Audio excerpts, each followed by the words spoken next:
মাননীয় প্রধানমন্ত্রীর নেতৃত্বে দেশে বর্তমানে যে কোনো সময়ের তুলনায় আইনশৃঙ্খলা পরিস্থিতি স্বাভাবিক অবস্থা বিরাজ করছে।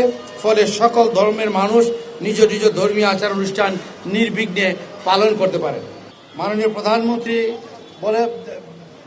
যেটা বলে থাকেন সবসময়, ধর্ম যার যার, উৎসব সবার।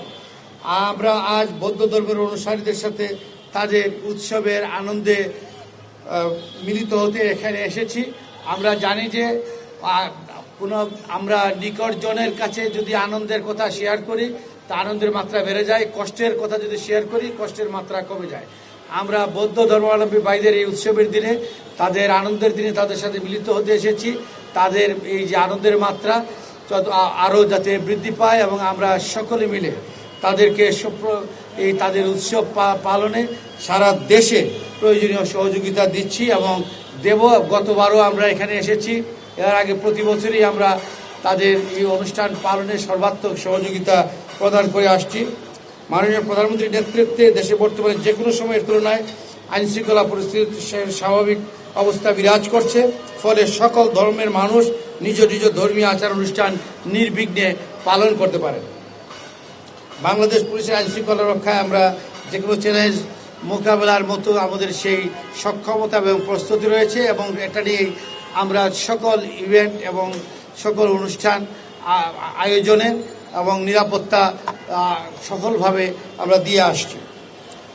আপনারা জানেন, আমি বৌদ্ধ ধর্মাবলম্বী ভাই বোনদের যারা আছেন তাদেরকে এবং সবাই উপস্থিত সাংবাদিক বন্ধুগণের মাধ্যমে আমি সকলকে রিকোয়েস্ট করব যে আপনাদের কোনো সমস্যা হলে এবং দেশবাসীকেও বলবো তাদের যে কোনো প্রয়োজনে 999-এ আপনারা ফোন করুন।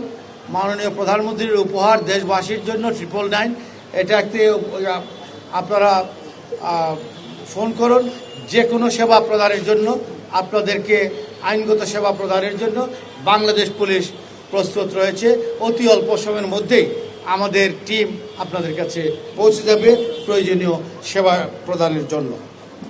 মহামতি বুদ্ধ অহিংসা পরম ধর্ম এই অমীয় বাণী প্রচার করেছিলেন। আসুন আমরা হিংসা ভেদাভেদ ঊর্ধ্বে উঠে সকলে মিলে আমাদের এই প্রিয় মাতৃভূমি বাংলাদেশকে একটি নিরাপদ বাংলাদেশ হিসেবে গড়ে তুলি। আপনাদের সকলকে ধন্যবাদ। জয় বাংলা, জয় বঙ্গবন্ধু, বাংলাদেশ চিরজীবী হোক।